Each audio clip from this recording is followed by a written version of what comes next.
সিৰিয়াত যি বাছাৰ আল আছাদৰ চৰকাৰ আছিলে সেই চৰকাৰক বিদ্ৰোহীয়ে উফৰাই পেলায় আৰু ইয়াৰ পাছতে সিৰিয়া এৰি মস্কোলৈ পলায়ন কৰিবলৈ বাধ্য হৈছে সিৰিয়াৰ প্ৰাক্তন ৰাষ্ট্ৰপতিগৰাকী সিৰিয়াত যি বিদ্ৰোহৰ আৰম্ভণি ঘটিছিল সেই বিদ্ৰোহৰ নেতৃত্ব লৈছিল HTS নামৰ এটা বিদ্ৰোহী সংগঠনটোৱে এলেপো দখল কৰাৰ লগে লগে সকলোৱে ধাৰণা কৰে যে বাছাৰ আল আছাদৰ চৰকাৰ এতিয়া ক্ৰমান্বয়ে দুৰ্বল হৈছে সিৰিয়াৰ সেনাও ক্ৰমান্বয়ে দুৰ্বল হৈ আহিছে মাত্ৰ এটা সপ্তাহৰ ভিতৰতে এখন দেশৰ ৰাজধানী দখল কৰে বিদ্ৰোহীসমূহে এটা সময়ত আল কায়দা সমৰ্থিত কেইবাটাও সন্ত্ৰাসবাদী সংগঠনক আল জুলানিয়ে নেতৃত্ব দিছিল আৰু ক্ৰমান্বয়ে 2014-15ৰ সময়ত আইসিসে সিৰিয়াত নিজৰ খুপনি পুতিবলৈ আৰম্ভ কৰে আমেৰিকাই পোনপটীয়াভাৱে এই বিদ্ৰোহী সংগঠনসমূহক অস্ত্ৰ-শস্ত্ৰৰ লগতে বিভিন্ন ধৰণৰ সহায় সহযোগিতা কৰি আহিছিল ইফালে ইৰাণ আৰু হিজবুল্লাহৰ যথেষ্ট প্ৰভাৱ আছে সিৰিয়াত নমস্কাৰ মই জ্যোতিদীপ বৈশ্য আৰু আজি মই আপোনালোকৰ বাবে লৈ আহিব বিচাৰিছো সিৰিয়াৰ প্ৰসংগ সিৰিয়াত বৰ্তমান সময়ত ব্যাপকভাৱে পথ পৰিৱৰ্তন ঘটিছে সিৰিয়াত যি বাছাৰ আল আছাদৰ চৰকাৰ আছিলে সেই চৰকাৰক বিদ্ৰোহীয়ে উফৰাই পেলায় আৰু ইয়াৰ পাছতে সিৰিয়া এৰি মস্কোলৈ পলায়ন কৰিবলৈ বাধ্য হৈছে সিৰিয়াৰ প্ৰাক্তন ৰাষ্ট্ৰপতিগৰাকী কিন্তু সিৰিয়াত এই পথ পৰিৱৰ্তন কিদৰে হ'ল আৰু সিৰিয়াত কিদৰে আন্তঃৰাষ্ট্ৰীয় শক্তিসমূহে বা অন্যান্য দেশে দীঘলীয়া সময় ধৰি প্ৰভাৱ পেলাই আহিছে তাৰ তথ্য জনাবলৈ চেষ্টা কৰিম সিৰিয়াত যি বিদ্ৰোহৰ আৰম্ভণি ঘটিছিল সেই বিদ্ৰোহৰ নেতৃত্ব লৈছিল HTS নামৰ এটা বিদ্ৰোহী সংগঠনটোৱে এই সংগঠনৰ লগতে আন একাংশ সংগঠন একত্ৰিত হৈছিল আৰু গঠন কৰা হৈছিল সিৰিয়ান নেশ্যনেল আৰ্মি উদ্দেশ্য আছিল বাছাৰ আল আছাদৰ চৰকাৰৰ পতন ঘটোৱা এই বিদ্ৰোহীয়ে প্ৰথমতে অভিযান আৰম্ভ কৰে ইডলিব চহৰৰ পৰা ইডলিব চহৰ বিদ্ৰোহীৰ দখলতে আছিল এই ইডলিবৰ পাছত সিৰিয়াৰ এই বিদ্ৰোহী সংগঠনসমূহে প্ৰৱেশ কৰে সিৰিয়াৰ অন্যতম চহৰ এলেপো দখল কৰাৰ লগে লগে সকলোৱে ধাৰণা কৰে যে বাছাৰ আল আছাদৰ চৰকাৰ এতিয়া ক্ৰমান্বয়ে দুৰ্বল হৈছে সিৰিয়াৰ সেনাও ক্ৰমান্বয়ে দুৰ্বল হৈ আহিছে ইয়াৰ পাছত এখনৰ পিছত আন এখনকৈ চহৰ বিদ্ৰোহীয়ে দখল কৰি যায় আৰু অৱশেষত সিৰিয়াৰ ৰাজধানী দামাস্কাছো দখল কৰে বিদ্ৰোহী সংগঠনসমূহে মাত্ৰ এটা সপ্তাহৰ ভিতৰতে এখন দেশৰ ৰাজধানী দখল কৰে বিদ্ৰোহীসমূহে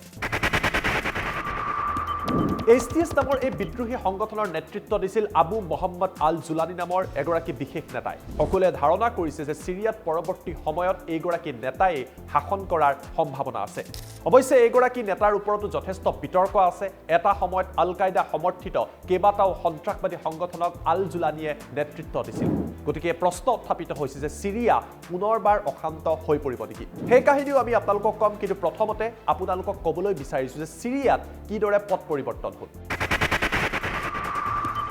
সিৰিয়াত বিগত 53 বছৰ ধৰি বাছাৰ আল আছাদৰ পৰিয়ালে শাসন কৰিছিল অৰ্থাৎ এটা পৰিয়ালৰ শাসনৰ অধীনতে সিৰিয়াত দীঘলীয়া সময় ধৰি আছিল প্ৰথমতে জনতাৰ মাজত আছাদৰ এই চৰকাৰৰ বিৰুদ্ধে প্ৰতিবাদ হোৱা আৰম্ভ হয় 2011 চনত সমগ্ৰ মধ্যপ্ৰাচ্যৰ কেইবাখনো দেশত আৰব স্প্ৰিং মুভমেণ্ট আৰম্ভ হৈছিল এই আৰব স্প্ৰিঙৰ সময়ত জনতাই আছাদ চৰকাৰৰ বিৰুদ্ধে ব্যাপকভাৱে প্ৰতিবাদ কৰিছিল এই প্ৰতিবাদ পৰৱৰ্তী পৰ্যায়ত গৃহযুদ্ধৰ ৰূপ লয় আৰু ক্ৰমান্বয়ে 2014-15ৰ সময়ত আইসিসে সিৰিয়াত নিজৰ খুপনি পুতিবলৈ আৰম্ভ কৰে আইসিস সন্ত্ৰাসবাদী সংগঠনৰ ভয়াবহতাৰ কথা আমি আপোনালোকক নতুনকৈ কোৱাৰ প্ৰয়োজন নাই সমগ্ৰ সিৰিয়া সেই সময়ত এক প্ৰকাৰৰ অস্বস্তি বিৰাজ কৰিছিল বিভিন্ন ধৰণৰ সিৰিয়াৰ যি পৌৰাণিক ঐতিহ্য আছিল যিসমূহ মনুমেণ্টছ আছিল সেইবিলাকো আইসিসে ধ্বংস কৰিছিল ইয়াৰ পাছৰ পৰ্যায়ত বাছাৰ আল আছাদে সহায় বিচাৰে ৰাছিয়ান ৰাষ্ট্ৰপতি ভ্লাদিমিৰ পুতিনৰ পৰা সিৰিয়া চৰকাৰৰ এই আহ্বানক পুতিনে গুৰুত্ব দিয়ে আৰু ৰাছিয়ান সেনা সিৰিয়ালৈ প্ৰেৰণ কৰে ৰাছিয়ান সেনাৰ সহযোগত বাছাৰ আল আছাদৰ সেনাই আইসিসক পৰাস্ত কৰে আৰু সিৰিয়াত পুনৰবাৰ শক্তিশালী হৈ পৰে এইগৰাকী ৰাষ্ট্ৰপতি পিছে আছাদৰ বিৰুদ্ধে হোৱা প্ৰতিবাদ তাৰ পাছতো বন্ধ নহল সিৰিয়াত এই প্ৰতিবাদ চলি থকাৰ অন্যতম কাৰণ আছিল জনতা আছাদৰ শাসনক লৈ সুখী নাছিল দ্বিতীয়তে সিৰিয়াত আমেৰিকাৰ লগতে আন বহু আন্তঃৰাষ্ট্ৰীয় শক্তি সক্ৰিয় হৈ আছিল সিৰিয়াত কোন শক্তি সক্ৰিয় সিৰিয়াত সক্ৰিয় হৈ আছে ৰাছিয়া আমেৰিকা ইৰাণ তুৰ্কী আৰু তাৰ লগতে ইজৰাইল এইসমূহ ৰাষ্ট্ৰৰ প্ৰভাৱৰ বাবে সিৰিয়াত কেতিয়াও শান্তি নাহে বুলি বহুতেই দাবী কৰি আহিছে এতিয়া পুনৰবাৰ উভতি আহিছো বিদ্ৰোহৰ কথা এই বিদ্ৰোহত অভিযোগ অনুসৰি আমেৰিকাই পোনপটীয়াভাৱে এই বিদ্ৰোহী সংগঠনসমূহক অস্ত্ৰ-শস্ত্ৰৰ লগতে বিভিন্ন ধৰণৰ সহায় সহযোগিতা কৰি আহিছিল উদ্দেশ্য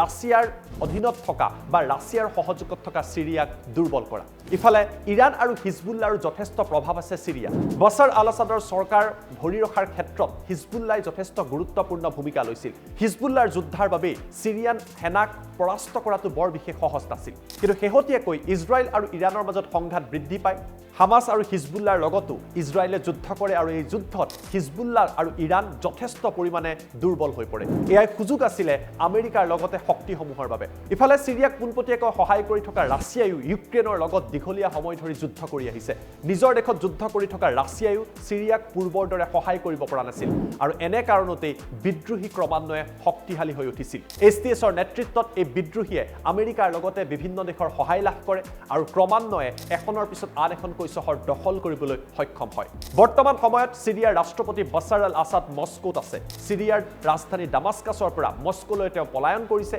আৰু বিপদৰ বন্ধু বুলি ৰাছিয়া তথা পুতিনক যে বিভিন্ন সময়ত কোৱা হয় সেই কথাই যেন সত্য প্ৰমাণিত হৈছে কিয়নো বাছাৰ আল-আছাদৰ এই বিপদৰ সময়ত সহায় কৰিছে পুতিনৰ নিৰ্দেশতে মস্কোত শৰণাৰ্থীৰ মৰ্যাদা দিয়া হৈছে আছাদৰ লগতে তেখেতৰ পৰিয়ালক বৰ্তমান সময়ত সুস্থ আৰু সবলভাৱে আছাদ মস্কোত থকা বুলি এই কথা প্ৰকাশ কৰা হৈছে এতিয়া প্ৰশ্ন উত্থাপিত হৈছে সিৰিয়াৰ ভৱিষ্যত কি সিৰিয়াত সংঘটিত এই ঘটনাক ইজৰাইলৰ প্ৰধানমন্ত্ৰী বেঞ্জামিন নেতানিয়াহুৱে প্ৰশংসা কৰা পৰিলক্ষিত হৈছে ইজৰাইলৰ প্ৰধানমন্ত্ৰীৰ তৰফৰ পৰা কোৱা হৈছে যে সিৰিয়াত আছাদ চৰকাৰৰ পতনৰ ক্ষেত্ৰত ইজৰাইলৰ যথেষ্ট ভূমিকা আছে কিয়নো হিজবুল্লাহই এই চৰকাৰখনক যথেষ্ট পৰিমাণে সহযোগিতা কৰি আহিছিল হিজবুল্লাহই সুৰক্ষা প্ৰদান কৰি আহিছিল আৰু হিজবুল্লাহৰ পতন হোৱাৰ লগে লগে আছাদ চৰকাৰ তথা সিৰিয়ান সেনা যথেষ্ট ৰূপে দুৰ্বল হৈ পৰে উল্লেখযোগ্য যে সিৰিয়া আৰু ইজৰাইলৰ সীমান্তত থকা গোলান হাইটছ ইতিমধ্যে ইজৰাইলে দখল কৰি পেলাইছে আনহাতে আমেৰিকাৰ ৰাষ্ট্ৰপতি জো বাইডেনেও এই সমগ্ৰ ঘটনাক ক্ৰেডিট লোৱা পৰিলক্ষিত হয় বাইডেনৰ তৰফৰ পৰা সামাজিক মাধ্যমত উল্লেখ কৰা হয় সিৰিয়াত যি ঘটনা সংঘটিত হৈছে এই ঘটনাই ইৰাণ আৰু ৰাছিয়াৰ পতনৰ কথাই সূচাইছে বুলি উল্লেখ কৰিছে লগতে অৱশ্যে বাইডেনে এটা প্ৰশ্ন উত্থাপন কৰিছে যে সিৰিয়াৰ ভৱিষ্যত কি হ'ব তাক লৈ আমেৰিকা সুনিশ্চিত নহয় এই প্ৰশ্ন এইভাবে উত্থাপিত হৈছে সিৰিয়াত যেতিয়া আইসিছৰ দৰে সন্ত্ৰাসবাদী সংগঠন আছিল অতিকৈ ভয়াবহ পৰিৱেশৰ সৃষ্টি হৈছিল প্ৰশ্ন উত্থাপিত হৈছে এছটিএছৰ নেতৃত্বত সিৰিয়াত চৰকাৰ গঠন হোৱাৰ লগে লগে আইসিছৰ নিচিনা সন্ত্ৰাসবাদী পুনৰবাৰ সিৰিয়াত সক্ৰিয় হৈ পৰিব নেকি অশান্ত জৰ্জৰ হৈ পৰিব নেকি সিৰিয়া ৰাছিয়াৰ এক প্ৰকাৰৰ গমনৰ পাছত সিৰিয়াত পৰিৱেশ ভয়াবহ হ'ব নেকি আৰু পুনৰবাৰ সেই গৃহযুদ্ধৰ পৰিৱেশৰ সূচনা হ'ব নেকি এনে বহু প্ৰশ্নৰ মাজত সিৰিয়াত যে পথ পৰিৱৰ্তন ইতিমধ্যে হৈছে সেয়া সুনিশ্চিত সিৰিয়াৰ এই প্ৰেক্ষাপটে আগন্তুক সময়ত মধ্যপ্ৰাচ্যত তথা বিশ্বত কিদৰে প্ৰভাৱ পেলাব তাৰ ওপৰত সকলোৰে দৃষ্টি নিবদ্ধ হৈ থাকিব কিন্তু সিৰিয়াৰ বিদ্ৰোহীসকলে যি পদক্ষেপ ল'লে 53 বছৰৰ শাসনৰ যি অন্ত পেলালে তাক অৱশ্যে বহুতেই সমৰ্থন কৰাও পৰিলক্ষিত হৈছে